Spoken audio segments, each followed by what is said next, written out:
ஜீவானந்தம் ஐயா, பரிசுத்தவான் ஜீவானந்தம் மறைந்து போன ஐயா ஒரு தடவை சாட்சி சொல்லும்போது சொல்லுகிறார், நான் கர்த்தருக்கு வல்லமையாய் ஊழியம் செய்திருந்தாலும்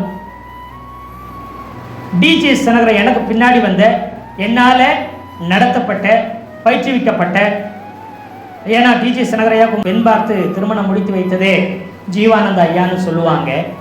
என்னை விட டிஜே தினகரன் சகோதரர் வல்லமையாய் ஊழியம் செய்யறதுக்கு காரணம் என்ன தெரியுமா? ஒரு மீட்டிங்கில் நான் நடத்தி கொண்டிருக்கும் போது அந்த மீட்டிங்க்கு விரோதமாய் கல் எறிந்தாருன்னா, கலவரம் பண்ணாங்கன்னு சொன்னா, ஆண்டவரே இந்த கல் எறிந்த கையை உடையும் என்று நான் சொல்லியிருப்பேன். இந்த உங்களுடைய ராஜ்யத்துக்கு விரோதமாக கிரியை செய்யணும்னா நீங்க தொடுங்க, தண்டிங்க அப்படின்னு நான் ஜெபிச்சிருப்பேன்.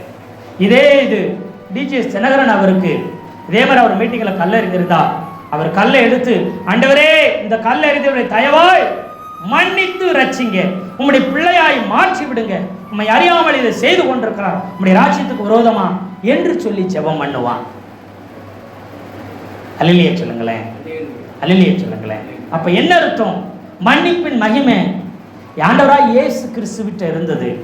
அந்த மன்னிப்பின் மேன்மையால் உலகம் முழுவதும் பிரசித்தி பெற்ற தேவ மனிதனாய் என்ன செய்தார்? அவர் பயன்படுத்தப்பட்டார். ஆண்டவராய் இயேசு கிறிஸ்து அவர் மன்னிக்கிறவராய் இருந்தார். அவரை பார்க்கிறோம், தான் என்னை விசுவாசிக்கிறவன் தான் செய்தவைகளும் செய்வான், இவைகளை பார்க்க பெரிய காரியங்களையும் செய்வான். அவரை போல மன்னிக்க ஆரம்பிப்போம். வேண்டாத கசப்புகளை வெறுப்புகளை பிடுங்கி எறிவோம். சிலுவையிலும் பிதாவே இவர்களை மன்னியும், குத்தினவர்களே, காயப்படுத்தினவர்களே, சிலுவையில் அறைந்தவர்களே, காரி துப்பினவர்களே, சிலுவையில் அறைய ஒப்பு கொடுத்தவர்களே, சிலுவையில் அறையதுக்கு தீர்ப்பு கொடுத்தவர்களே, எல்லாவற்றையும் நீங்க என்ன செய்யுங்க? மன்னிச்சுங்க. என்னை விட்டு ஓடின, என்னிடத்தில் நன்மை பெற்ற அப்போஸ்தலர்களை, ஊழியர்களை, சீசர்களையும் என்ன செய்யுங்க? மன்னிங்க. அப்படி எல்லாரையும் மன்னிங்க என்ன செய்ய சொல்லி வேண்டிக் கொண்டார். என்னைக்கு நாம் முழுக்க மன்னித்து மற்றவர்களுக்கு மறுவாய்ப்பு தருகிறோமோ, அப்பொழுது நாம் இயேசுவை போல அவரை பார்க்கலின் பல மடங்கு நாம் ஊழியத்திலே கிறிஸ்தவ வாழ்க்கையில் ஆவிக்குரிய வாழ்க்கையை பிரகாசிக்க ஆரம்பிப்போம். எத்தனை பேர் ஆமென் சொல்றீங்க? அல்லேலூயா. அநேக பரிசுத்தவான்களை பாருங்களேன், அவர்களை தூசிக்கும் போதும் நிந்திக்கும் பொழுதும் கேவலப்படுத்தும் போதும் யூடியூப்களையும் வலைதளங்களையும் என்ன சொல்றாங்க, அநேகர் பரிசுத்தவான்களை கேவலமாய் அற்பமாய் குறைகளை சொல்லி தூற்றி கொண்டு அலைகிறாங்க. ஆனாலும் தேவனுக்கு பயப்படுகிற, தேவனுடைய சித்தத்தின்படி ஊழியம் செய்கிற பரிசுத்தவான்கள் தேவ மனிதர்கள் பாருங்க, அதுக்கு எதுவும் பிரயுத்தரமாக அவங்களை கோபமா பேசவோ, கடிந்து கொள்ளவோ, சாபமிடவோ, திட்டவோ, மற்ற எந்த காரியத்தையும் செய்யாம அவங்க என்ன செய்வாங்க? இயேசுவை போல மன்னித்து விடுவாங்க. அப்படி மன்னித்து விடுகிற உலக பிரசித்தி பெற்ற ஊழியர்களை என்ன செய்யறாங்க?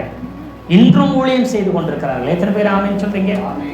நாமும் மகிமையாய் பயன்பட வேண்டும் என்று சொன்னால், இயேசு நமக்கு எப்படி மறுவாய்ப்பு தந்தாரோ, அதுபோல அந்த அத்தி மரத்துக்கு எப்படி தோட்டக்காரர் மறுவாய்ப்பு கொடுத்தாரோ, எஜமானின் மூலம் மறுவாய்ப்பு பெற்றுக் கொடுத்தாரோ, அதுபோல நாமும் நமக்கு விரோதமாய் கிரியை செய்தவர்களுக்கு மன்னித்து எப்பொழுதும் மறுவாய்ப்பு கொடுக்கிறவர்களாக இருப்போம். எத்தனை பேர் ஆமென் சொல்றீங்க?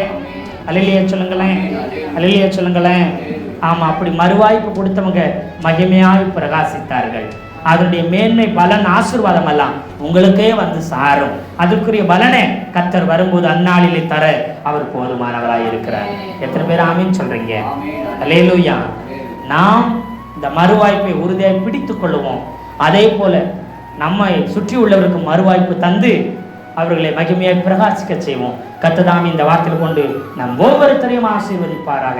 கசப்புகள், வெறுப்புகள் எல்லாவற்றையும் தேவையில்லாத கலைகளை பிடுங்கி எறிந்து விடுவோம். கர்த்தர் வரங்களினால, வல்லமையினால, அபிஷேகத்தினால, கிருபையினால நம்மை நிறைத்து மிகுந்த கனி கொடுக்கும்படி, அவருடைய சீசராய், அவருடைய பிள்ளையாய் இருக்கும்படி கர்த்தர் பயன்படுத்துவார் என்பதில் எந்தவித சந்தேகம் இல்லை. கர்த்தர் நம்மை ஆசீர்வதிப்பாராக.